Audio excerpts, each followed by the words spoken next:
just, I don't know, we're very fortunate to be like in this race, this congressional race. Like, I mean, even though I don't personally support most of Denver's policies, I'll admit that she's a very good candidate. She's very educated and articulate, and has an excellent background in the issues that she will work on. Did you met her yet? Yeah. Are you like a big supporter of hers? I met her last week. What?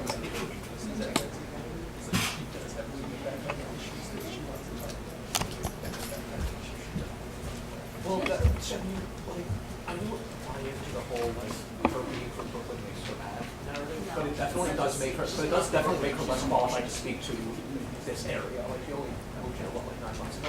She moved here in May of 2016. Yeah, so, She's very clearly a carpetbagger, but like, I don't actually mind her being a carpetbagger, but it is still a truthful allegation. But you also it's not a like we're not the kind of people that would be bothered by that. Right. And I'm also not saying people should be. I'm just like saying. Well, I'm only not bothered by it because I'm a big city New Yorker who supports other big city New Yorkers doing big city New Yorker things. she didn't just Like move cut here. the farm people out. She didn't just move Yeah, here because she thought it was absolutely. She didn't just move here because this district was vulnerable. She moved here because this district voted overwhelmingly for her over Andrew Cuomo in the primary. I think Christians for sure. Well, yeah, but like you can't. Yeah, obviously she's not going to move here unless there's an opening. Because There's an Gibson was opening so and popular. it's for time. Right. Yeah. Didn't they win with like 67% of the vote last time here? For years. Yeah, yeah. That's why I'm partially so surprised because so I listened to the debate from Albany radio station. I forget. Something. What? I mean, I only listened to the first half, but they both sounded confident. They both sounded like people I'd be comfortable with having.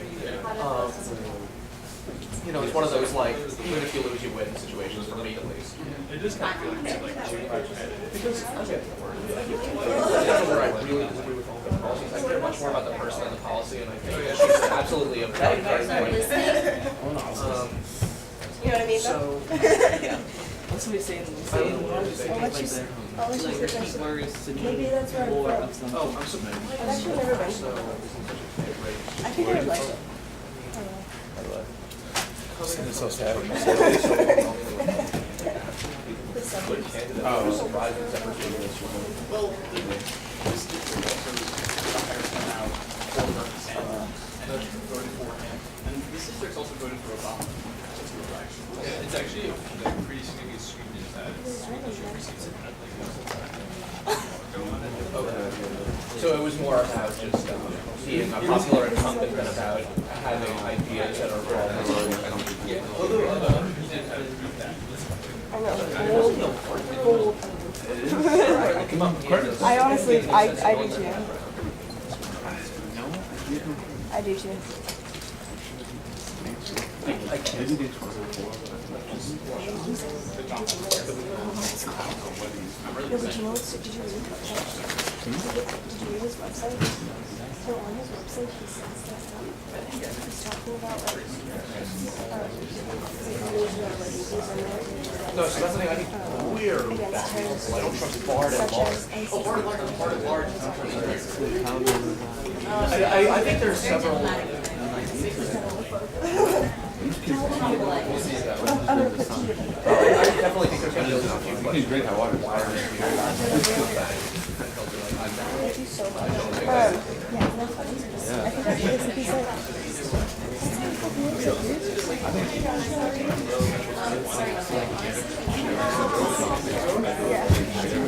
yeah. Like a list of things. one thing that bothers me. And I was like getting hit by a bunch of like silly shit. But he was like really taking the military guns. I'd say because he's still. Such as No, you're okay. You sure? Yeah, you're okay. And the Taliban, and then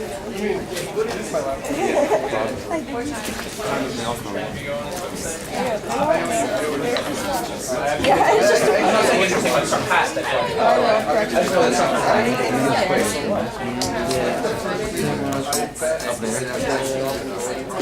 I would genuinely work out. One night on calendar, so far, like, president run by so many. I would love to hear that sincere. I don't think it's going to basically be going for like I'm so sorry, but I'm so okay, don't worry about it.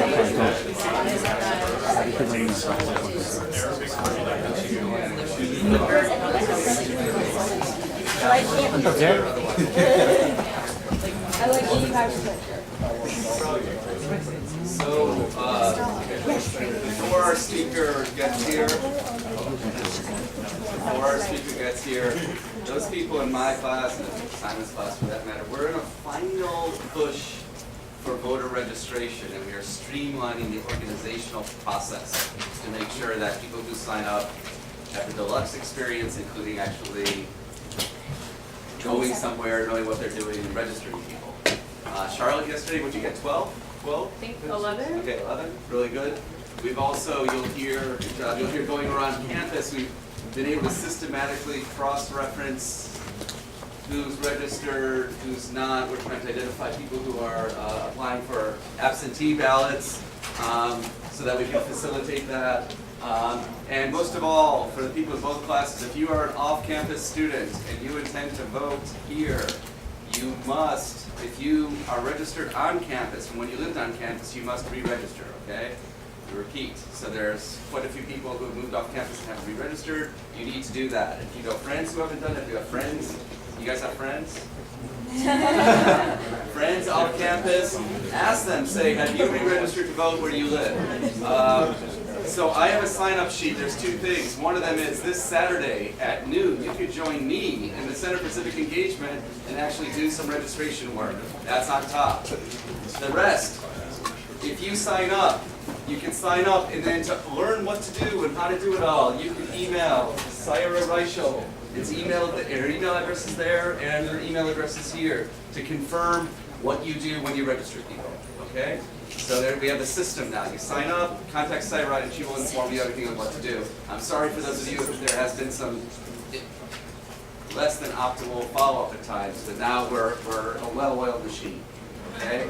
So I'm going to pass this around. I hope to see some of you Saturday. And the rest, just sign up and email Syra for confirmation. All right? So that's my 2 cents. We're really, it's good, it's great. We know at least 50% of students are registered, and the other 50% we're finding out what's going on with them. So many of them, and that's only actually locally. That means the other 50%, or most of them are probably registered at home. But now you got to do things like apply for an absentee ballot. Get an absentee ballot and fill it out. Right? So we're working on that. Your help in this is much appreciated, though. So thank you. Now I'm going to turn it over to Simon and our to see what you got.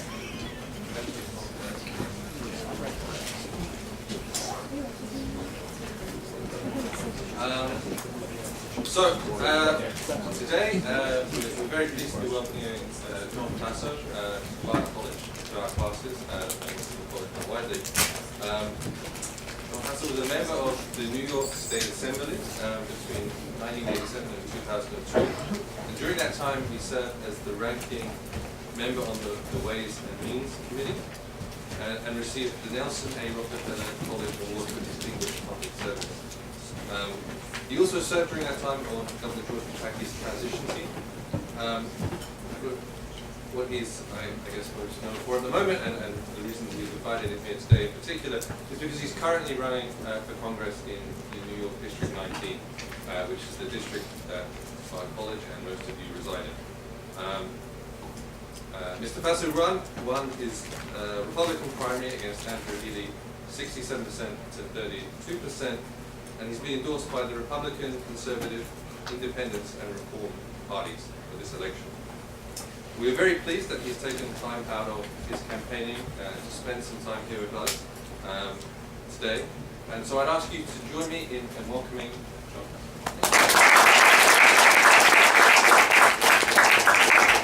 Good afternoon, everyone. It is a pleasure to be here. I'm John Faso. I live up in Kinderhook, just up Route 9 a little bit, maybe 30 miles. I've lived there for 33 years.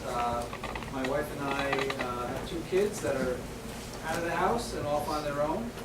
And just a little background on me, I actually grew up on Long Island.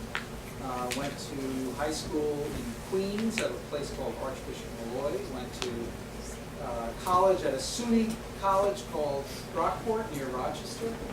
And that's where I learned that you say it Rochester there instead of Rochester. And I went to law school at Georgetown. Law school at night, 4 years, 5 nights a week. I don't recommend it, but if you're your age rather than my age, it's a heck of a lot easier to accomplish. My wife and I met down there. She is a graduate of Georgetown, the nursing program. She's worked as a nurse doing alcohol detox and hospital nursing, and for the last 20 years she's been a school nurse at our high school in kindergarten. So I am pleased to be here today. As Simon had mentioned, I was in the State Assembly. I was, the last 4 years I was there, I was Republican leader of the State Assembly. I ran twice for statewide office. Once for state controller in 2002, where I very narrowly lost. It's very hard to win as a Republican in New York State. 2002, I ran against a guy named Alan Hevesy for state controller. Unfortunately, he went to jail for stealing money. And then I had a flight of fancy, and I ran against Elliot Spitzer in 2006, and I got crushed. But he didn't last very long either. So the moral of the story is, if you run against me, you may win, but you'll be destroyed.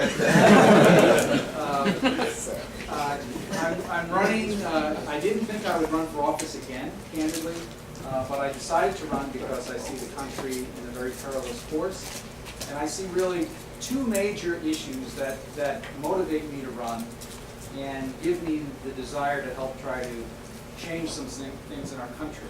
The first is we need much more economic growth if we're going to pay our bills and not saddle the bills upon the next generation, our children and grandchildren, frankly, and most of you are in that category.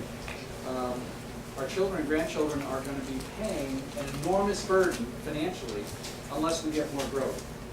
And that more growth, we're growing at around 1.2, 1.4%, depending on how you calculate it, GDP.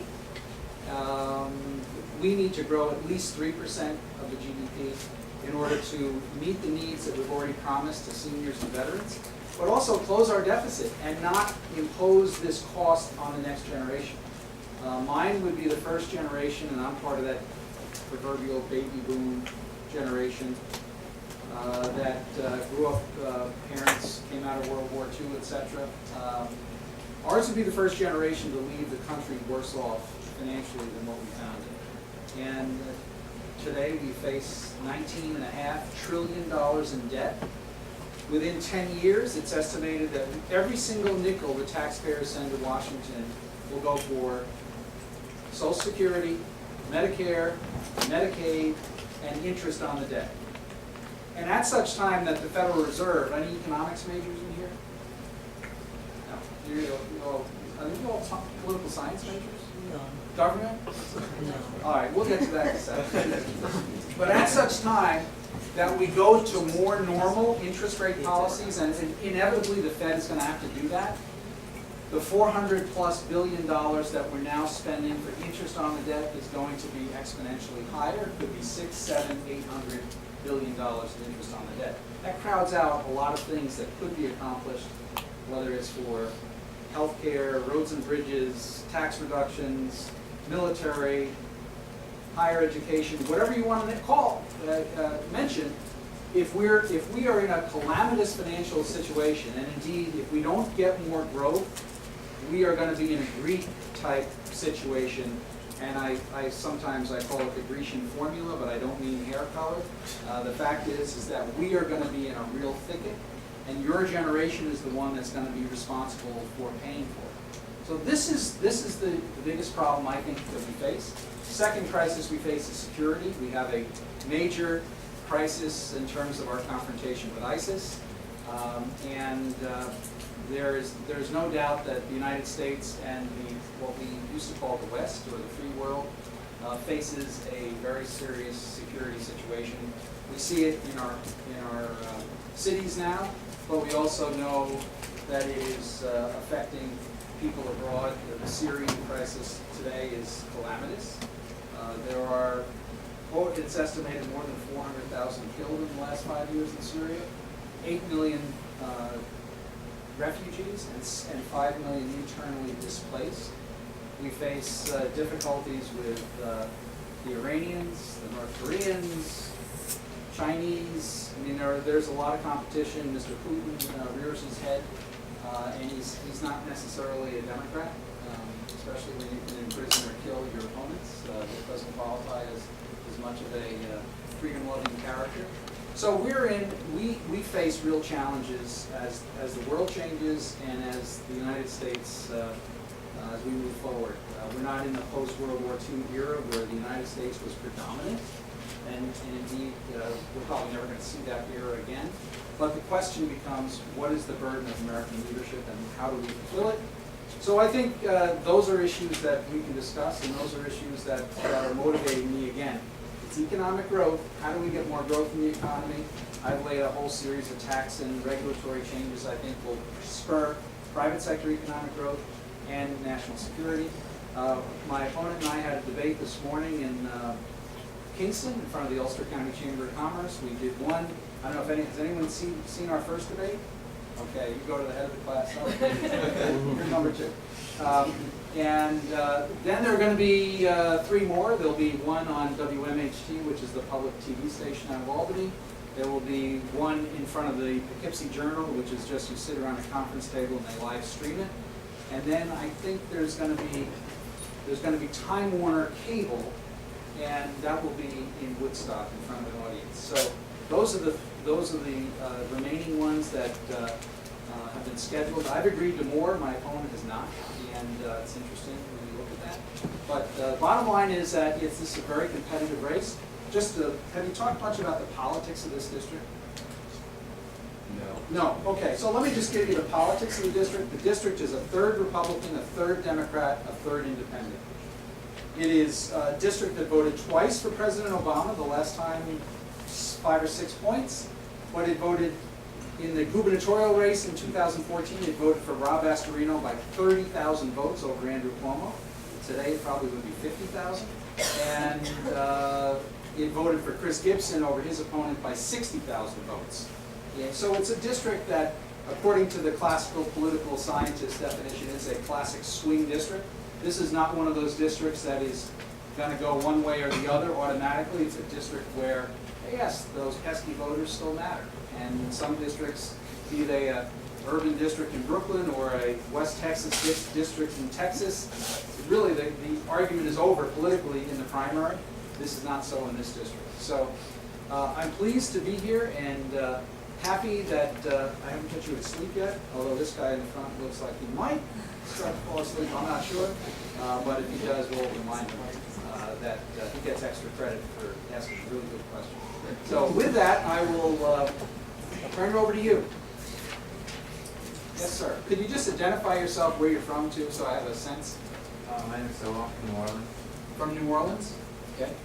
I guess my question is just, first of all, thank you for being here. Yes. My question, I guess, is in relating to like super PACs. I mean, I heard that your opponent just like wanted to have a race without super PACs involved, and we looked at the numbers, I think, and the number of donations are on the same. And I think it's like super PACs are the ones that kind of like are. That's where like a lot of the money is coming in. And so like I guess my question is like why did you? Well, if I mean I don't know if I'm assuming it's true or anything, but like why did you really want to get super PACs involved? Or Well, this is a kind of a standard ploy that people like my opponents do. They try to say, well, let's not have super PACs come in, knowing full well that we have no control over whether they come in or not. And you know, I can't control what outside forces do, nor can she. The other aspect of this entire question, which is entirely missed by a lot of people when they talk about this Supreme Court case a few years, Citizens United. Prior to Citizens United, there were enormous expenditures made by individuals to independently try to affect elections. The most famous case is perhaps George Soros in 2004, who spent a reported $50 million to try to defeat George W. Bush in the 2004 election. That was legal before Citizens United, and you know what? It's legal now. That has always been legal. It is the independent expenditure by an individual under the First Amendment has always been legal. the question of what Citizens United allowed, it allowed corporate and union donations without limitation. And there are some aspects of this that I find to be disquieting and I don't particularly agree with. The one thing that I think that is important to note here is that if the donations are made through what's called a 501c4 organization, you don't have to disclose who gave the money.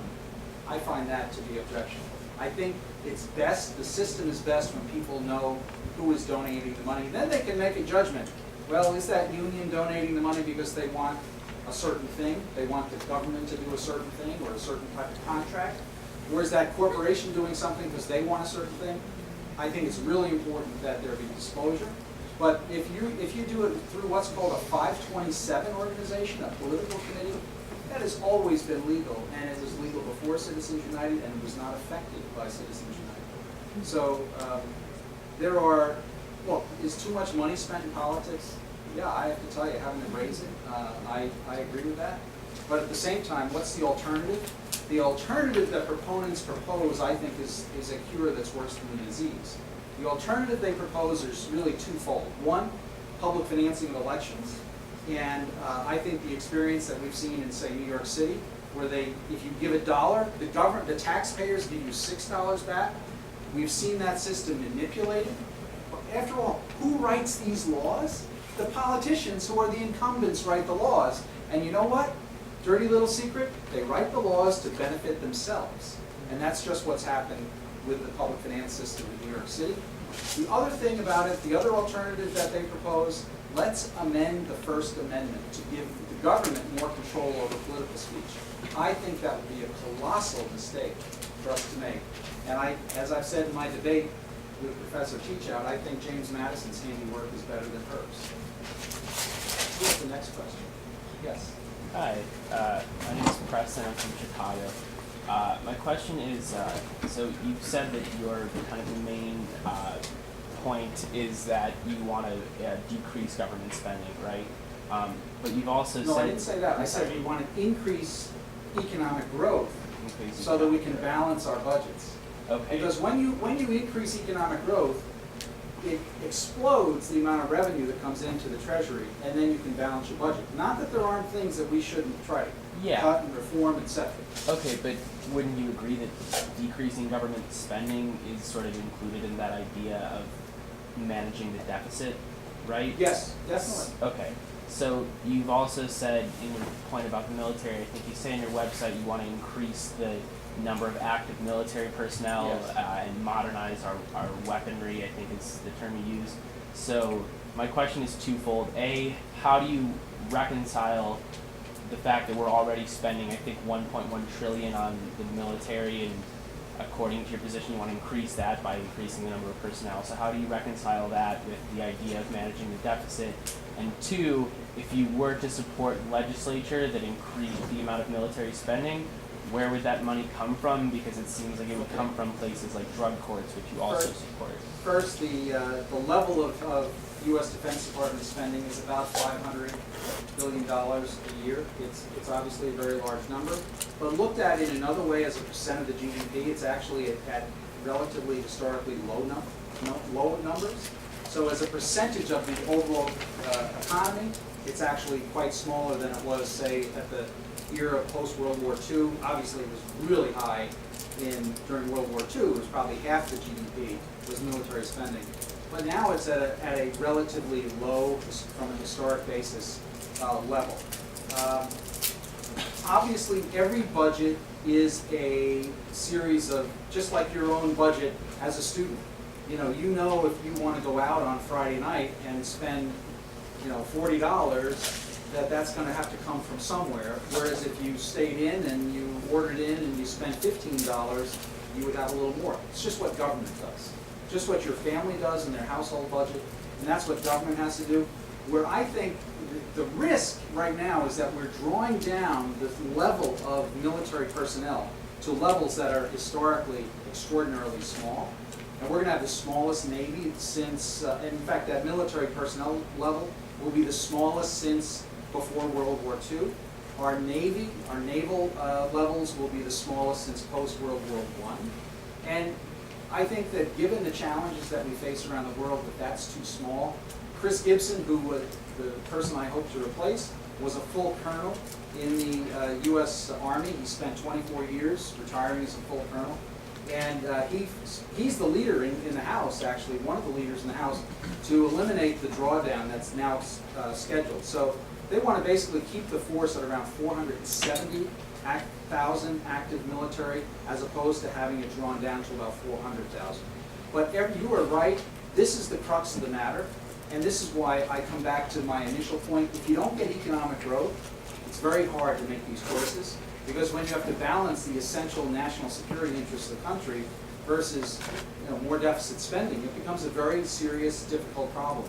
That's why growth of the economy is so critical if we're going to meet these needs that we have.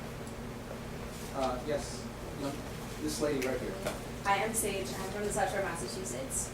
Central Massachusetts? South Shore, Massachusetts. South Shore, oh. Yeah. I thought maybe you were in that spot where you go for 30 miles and there's nobody there. Right, no. After exit 3, okay. Yeah. So you're on record for saying that Roe versus Wade is a black mark on our country, supported by the argument that the government should enforce that the beginning of human life is still human life. But you're also on record saying that the government should not dictate wages for comparable jobs in regards to the Equal Pay Act. And so I'm just wondering why, in one stance, you support government involvement of a human life, but then frown upon the government involvement in the enforcement of equal rights for a human life. Let me answer both of those separately or together. One, the law is the law. The Supreme Court made the decision, Roe v. Wade, and New York State has its law. I am sworn, if I'm elected, to uphold the law, and that's what I will do. I have personal viewpoints about the point at which life should become protected. I've always supported exceptions to this for instances if it's a crime of violence like rape or incest. I also think that it has historically been the purview of the states to regulate the timing and the time when abortion is permitted. That is still the case, and that's what Roe v. Wade actually permits. It still permits the government to do that. At its core, I would love to see alternatives to abortion. At its core, I recognize that people of goodwill have different points of view on this issue, who may have equally good moral reasons for it. And so the other part of me is the libertarian part of me. I really don't like the government making the decision. So I think the status quo of the law is what is going to stay, and I'm not running to change the status quo of the law. Now, the other issue you raised, this is a red herring my opponent has raised, saying, oh, I'm against equal pay for equal work. It's simply not true. Equal pay for equal work is the law for 50 years in our state and our nation, okay? And the bills that were being considered in Albany, which you referenced, were bills that would have required equal pay for different work. Not the same work, equal pay for different work. And it would, in essence, say to a small business person that the State Department of Labor is going to come in and they're going to compare different jobs within your workplace, and the bureaucracy, is going to decide what a particular job is worth, as opposed to what the marketplace says that job is worth. And I think our experience in terms of the regulatory system in this state, you're from the South Shore of Massachusetts, they're much more benign in Massachusetts than in New York. The regulatory experience in New York State wouldn't, if you go to a small business person here in Red Hook or Rhinebeck and tell them the government is going to come in and tell them what they have to pay for a particular job, not the same job, but a different job, and that comparison be made, then that's a quantifiably different thing. And here's where I come from on this. You know, my wife is a professional. She's a registered nurse, has a 4-year degree. My daughter just got out of Emory with a master's in public health. I would never countenance a situation where they were paid less than someone for the same job, a man for the same job. Never. And I'll give you one experience I had growing up. My mother had 5 kids. I was number 2. After my brother was born, within about 5 years of that, so this would have been, say, in the late 60s, she went to work as a teller in a bank. And you know what? She was really smart. She didn't have a college degree. She worked her way up to be the assistant teller in the bank. And I remember distinctly her telling me, well, every few months she'd say, well, I just trained another one. Another what? Another young man, college degree, to be a bank manager, and they don't know half of what I know. And I remember her feeling of resentment over that. And it was partly because she didn't have a college degree, but frankly, she had the knowledge to do it. So this, I feel very strongly about. Same job, obviously, enforce equal pay. And if there are things, for instance, where some employers have had rules, you can't talk to another employee in the place about what you're paid. I think that should be changed. In fact, New York just changed that in its state law. And if there are other things that should be done in terms of enforcement, I'm all for it.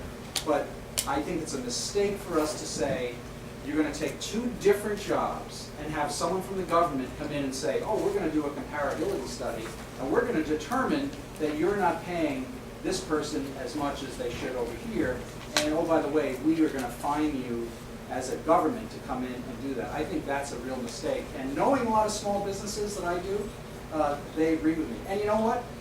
My opponent, she's out there all the time. This is the thing they do in politics. They do polls, and they put they do polls, and they put a veneer on a question. Whether it's true or not is irrelevant. They put a veneer on a question, and they'll say, if such and such believes such and such or did such and such, then what would you think? Would you be more or less likely to vote for that person? If it goes more than 50% less likely to vote for them, they turn that into a negative ad. That's just what she's doing. This is all cynical kind of stuff. And if those bills were so good, I remember I left the legislature 14 years ago. If those bills were so good, you would have think, well, they would have been enacted. You know what? They've never been enacted. Never. Way in the back. Thank you. My name is Jeremy, and I'm from New York City. Your name is? Jeremy, and I'm from New York City. What borough? Manhattan. Okay. And given that you've made... What county is Manhattan? I think Manhattan. New York County, right. Who said that? Oh, that's the correct answer. Okay, go ahead. So that's why I had one of my daughter's roommates lived in Park Slope, and she was over for Thanksgiving. My daughter went to Skidmore, and my daughter's roommate was over, and she lived in Park Slope, and I said, where do you live? And she said, Brooklyn. And I said, well, that's on Long Island, isn't it? She said, it's not. It's not. I said, look at a map. A lot of people in Brooklyn and Queens don't know they live on Long Island. But go ahead, Jeremy. I'm sorry, I digress. Don't worry about it. So my question to you is, given that you've made economic growth a major plank of your campaign, yes. Are there any particular ways that you would like to see the regulatory burden on small businesses in the United States reduced to help facilitate that economic growth? I'll give you two of them. First, there's a lot of this burden or impediment to regulatory, to economic growth is in the tax system. Right now, if you're a business, if you open a business and you're like a guy that I visited the other day, Viking Paperboard, which makes cardboard boxes, all sorts of specialty cardboard packaging and containers for customers. They're over in New Paltz. They have 60 employees. Their machinery might be $500,000, it might be $1.5 million. He just bought a new box board, folder, and manufacturing machinery. He should be able to write off that cost in year one. Right now we have a complex series of depreciation schedules that doesn't incentivize a small business or any business to go out and purchase new machinery, new equipment, new vehicles, new computers, etc. So what we should do is allow a business to write off any cost of that kind of capital equipment that they use for their business to become more productive, to make more money, to hire more people, etc. Let them write it off in year one, rather than these elongated depreciation schedules. It'll take complexity out of the tax code, and it incentivizes broadly people all over the place to invest and to take risks. When they did tax reform in 1986, when none of you were born, okay, in 1986, President, you were born in 86? Okay. When they did, it's just 10 years, what's 10 years between friends? When they did tax reform in 1986, President Reagan and Bill Bradley, who used to be a New York Knick and was a senator from New Jersey, Democrat, The tax regulations, IRS regulations were 26,000 pages. Today there's 70,000 pages. The system is so complex, it makes it extraordinarily difficult for businesses to understand. And you know what? The small guy gets crushed. The small business person, he or she really gets crushed under this kind of situation. Who benefits? The larger business, which has enough accountants and lawyers and consultants to help them through and navigate the system. So I think the biggest thing we could do to incentivize small business and help them would be that particular tax code change. Tax simplification, tax reform on the corporate level, individual level, all that would help. Most businesses pay their taxes as subchapter S corporations, meaning it passes through and they pay it through a personal income tax. So we have to make it easier for those people to operate. Regulation, Obamacare is one of the most onerous burdens that has been placed upon business. And instead of focusing on the 45 million people who didn't have insurance, they changed the market for the 280 million people who did. And it is, you talk to any small business, they'll tell you that Obamacare with the employer mandate has been a disincentive. I've had businesses that have told me they will not go over 50 employees because of the employer mandate. I have other businesses that tell me they will only now hire part-time people. So when I was in the legislature, I used to say we passed a lot of laws, but the law that was enacted most frequently was the law of unintended consequences. One of the unintended consequences of Obamacare is that it's discouraged employment. The other thing that's done is it has put extraordinary tax burdens. There are taxes on health insurance now that didn't exist at the federal level before, and there are also taxes, for instance, on medical device manufacturers that even the left, even Elizabeth Warren says, because she represents Boston and all those South Shore people and those high-tech people on 128, they want to get rid of it because it's a disincentive to employment in that field. The last thing I'd say in terms of disincentives, Dodd-Frank. Dodd-Frank, remember to go after the too big to fail banks, financial crisis. What's happened since the financial crisis? We went from 8 big banks to 4. And now we're crushing the little banks, the community banks, the Rhinebeck Savings Bank. You go to every single one of these bankers. And where does the small business person get their money? Where do they get their capital to invest, whether you're running the sub shop, or the tattoo parlor, or the gas station, or the convenience store, or a manufacturer like Viking Industries over in New Paltz that I mentioned. You go to your local commercial bank. Every single commercial banker I've talked to around this district has said, Dodd-Frank has imposed all these extra burdens on them. They never caused anything. And one banker in Schoharie County said, I used to have one part-time person to do my regulatory compliance. I now have 2 full-time people. It cost me $87,000 or $90,000 a year, and this is what really struck me. They produce reports for the government that nobody reads. This is what we've done. We've so bollocksed up the system with regulation, and that has impinged upon the ability of small business lending, bankers, to give loans to small business. And you know what? In an area like this, 70% of our jobs come from small business. And so this is really a harmful thing. We've just bollocksed up the regulatory system unduly. Yes, sir. I'm Bennett. I'm from Washington, D.C., although I spent a fair amount of my childhood growing up in Albany County. I want to backtrack to Dr. Sage's comments earlier.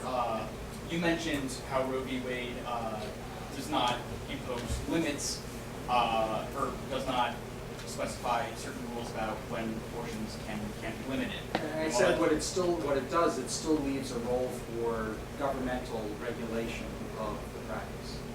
And that has been the litany or the progeny of the cases that have flowed from Roe, whether it's the Casey case or other cases. So it has not just been a status quo situation from 1973. The Supreme Court has tinkered with this through the years, and there are proper levels of state level involvement under Roe. Okay. So then moving on to the rest of my question, you've addressed issues involving reproductive rights and many other things in your time in the General Assembly, your time in politics, which is something that you have an advantage of over your opponent. but in your time as Assemblyman, you voted against a bill to expand prenatal care. You voted against an education bill for homeless children. You voted against giving government officials higher rate pensions. And you voted against equal pay for women 4 times between 1999 and 2002. So I think I just addressed that the fourth You did, the but- fourth quadrant of your multi-part question. But it's still a concern for the people who are voting to elect you, is that you voted 4 times to. Okay, not so for- let's take those I haven't things in asked that sequence. question yet, Oh, my goodness, okay. How do you intend to garner the support of those who you may feel, for those who may feel that you don't have their best interests at heart? Look, you know, that's like right out of my opponent's oppo research. And the first thing you need to do when you're looking at any candidate, you really need to understand, like for instance, in Shelley Silver's state assembly that I used to inhabit, to be part of, okay, they call a lot of things that aren't really the case. They'll label things that aren't really true. You've ever heard the old axiom, you can't tell a book by its cover? Yeah. You've heard that, right? Yeah. That seeped into Washington, D.C., right? Oh, yeah. So you can't tell a book by its cover? Well, you can't tell what actually is in a proposed bill by the title, particularly if you're in Shelley Silver's state assembly, because that's typically what they do. They play bait and switch. So you've actually got to read the bills. And you know, I actually, in the time I was in the legislature, I prided myself, I actually read the vast majority of the bills that came before us. In fact, so the specific bills, the 4 that you just mentioned in terms of what they call equal pay for equal work, that I say is more properly labeled equal pay for different work. Those bills, I mean, I can tell you because I knew I was getting attacked on this in the campaign, I paid attention to. The other ones you mentioned, I mean, those are just like pick some snippet out of thin air. I have no recollection of those particular votes. But let me tell you this, any particular vote that you'd have to know before you could even ask me the question, and I could intelligently answer it. I'd have to have it in front of me. I'd have to be able to look at the bill memo and say, well, where's the money coming from to pay for this? Who is it putting a burden on? You mentioned, one of them you said voted against higher pensions for government workers, yeah. Okay. Well, you know what? New York State and the country, anyone you're from Illinois. That's Zach is from Illinois. Jeremy, you're from Illinois. Who said they're from Illinois? Okay. You're from Illinois. Illinois has a state pension system that's funded at 45% of its liabilities. There are many states in the country, like New Jersey. Anyone here from New Jersey? Their pension system is woefully underfunded. New York, thankfully, is funded our state and local common retirement fund for state and local government workers and the teachers retirement fund. And I know this is eyes glaze over kind of stuff because no one really wants to pay attention. This is where the money is. And you know what? As I've said, because I read it in the Democrats' opposition research, he once said the easiest bill to vote for is a pension sweetener. You know what? I voted against a lot of those pension sweeteners because the legislature acts like a herd. They get some group of public workers that come in and they say, oh, we want this little benefit here or this little benefit there. And you know what? They don't even care, nor do they know what the ultimate cost is going to be to taxpayers. So this is standard political science. You satisfy the desire of a small, concentrated group of people who are the squeaky wheels in front of you getting the grease. And you ignore the long-term public interest of the great mass of the public. And that's what's happened in many states. Fortunately, it has not yet happened in New York. But you know, a lot of those pension bills, and believe me, the stuff that you see in these pension bills are often, again, they're very easy for legislators to vote for. They can be a hero with a specific group, but it screws the rest of the taxpayers. And every nickel that goes into enhanced pensions that are unwarranted means another nickel that's not there for K through 12 education, or for mass transit, or for highways, whatever you want to pick. And so back to my question before from the gentleman from Chicago, all of these things are balancing. You've got to, as a legislator and as a member of Congress, if I'm fortunate enough to be elected, you have to balance all these things in front of you. Where's the money going to come from? Is it fair? Is it right? Does it work? And that's how I look at it. So then how would you, Follow-up question. yeah. So then how would you ensure that these things happen? These bills that you voted against, okay, maybe they aren't to be done directly through bills, but how would you encourage the expansion of prenatal care or education for homeless children? How do you, if these aren't issues that are worth fighting for in bills, how do you encourage that they be fought for? They're all worth fighting for. I didn't say they weren't worth fighting for. I was just saying that specific proposal may have been unwise or unaffordable at the time that it was offered. This is what the left loves to do, and this is what they do in this race. They love to try to pigeonhole you. Okay, say, oh, he's this mean conservative Republican. He doesn't want homeless children to have education. What a bunch of poppycock. That's silly. So I'll give you an example.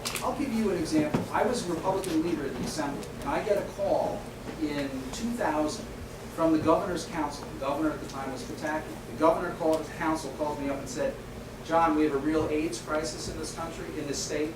We've got to do something about the needle supply. Addicts are sharing needles, and it's propagating AIDS, and it's causing all sorts of public health problems, etc. We want to do something to change the law that bars a needle exchange. I said, okay, what's the justification? He said, well, we want to tell you why we want to do this, but Shelley Silver won't bring up the bill because he's afraid you'll oppose it and make it a political issue. And you know what? I could have. I could have opposed that bill and wrung it around the necks of marginal Democrats in the next election, saying they were going easy on needle exchanges, or there'd be a needle exchange in your neighborhood, and demagogue. I could have done that. I wouldn't do it. That's not my inclination in politics. So I told my staff, let's study this, let's talk to people who want to advocate for this, let's talk to the health department about it. And you know what? I told my conference, this is a warranted proposal, we should do it. And that's why we passed a law back in 2000, because I didn't object to it. Now, my name is not on the bill, but because I didn't oppose it, and I got up and defended it on the floor of the Assembly, half of my Republicans in my conference said, don't do that, you're giving away a really good political issue. And I said, that's just not the right thing to do. That's why we had that law back in 2000. And you may have heard, in southern Indiana, they had an outbreak of AIDS a few months ago, and Governor Mike Pence, they have no law for needle exchanges in Indiana. He, on an executive order, decided to allow for needle exchanges in these southern Indiana counties where they're being ravaged by AIDS. Ravaged by AIDS. So, don't believe, my message to you is don't necessarily believe the 30-second spot or the little snippet that someone feeds you because they want to influence your behavior. Go behind it and actually study it. Did you ask a question already? No. No, okay, go ahead. I'm Charlotte. I'm from New York City. Hi, Charlotte. What borough? Manhattan. Okay. New York County. Yeah.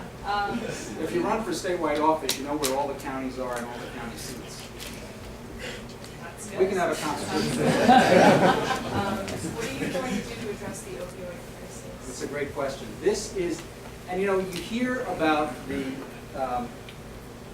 the gridlock in Washington and people aren't working together. And this is a prime example where Democrats and Republicans are already working together at the state level, at the local level, and at the national level. My view, and I came out with a thing on this last year, education, treatment, and enforcement. Let's take that education first. I think the federal government, here's a perfect role for the federal government because it's really beyond the purview of one individual state. It wouldn't be efficient. We should, at the federal level, do what they did on, and they do on smoking and on other public health issues. We should really alert the public as to the danger of prescription pharmaceuticals and how 75% of the people that migrate into heroin start with prescription painkillers. Mainly, a lot of times, because they think, oh, it's FDA approved, it's safe, and then they find themselves migrating over, and because the state has properly tried through iStop and some other measures on prescriptions, they've cracked down on people and prescribers that were abusing the prescription. There was a doctor over in New Paltz or Woodstock that was giving like 400 opioid prescriptions a week. People were lining up outside his house. He got arrested and convicted, and his license to practice medicine taken away. So education is really important. Second, treatment. We have to recognize that this is opioid addiction changes the brain, and it changes the impulses in the brain, and it changes people's ability to resist. You know, this is, I think we have to recognize it's a disease when you get it, when you're afflicted by this. And so we have to also recognize that you're not going to kick a heroin addiction with a 30-day detox. You know, my wife used to work in detox. That was alcohol and a little bit, you know, hard drugs. But the fact is that we have to have much greater insurance coverage for this, and we have to have much longer treatment opportunities for people. And third, you got to have enforcement. You know, someone sells something that kills someone, they should be treated as though they were committed manslaughter, in my view. They should be sentenced severely, and I think you've got to have that, all three of those things. But the fundamental here is that the demand, you're never going to deal with this as a criminal justice thing, because you've got to staunch the demand, because you've got to do education and treatment so that people understand the risks and the dangers, because frankly, it is really, there were more people who died in 2014 in the United States of America from heroin and opioid overdoses than died from auto accidents. And that is an astonishing, it's almost 30,000. So, Can I ask a follow-up? question? Yes. Yeah. So there's a lot of unrest in Maine right now because there was a false generalization made by the governor of Maine that most of the people responsible for the trafficking of opioids in Maine were people of color, which is false. And I was wondering how you're going to work to keep racial bias out of this enforcement of those drug laws that you're going to propose. Well, you know, I was going to come up with something and say, well, you have to turn the page from the page, but because he's the governor of Maine, I couldn't figure out how to say that.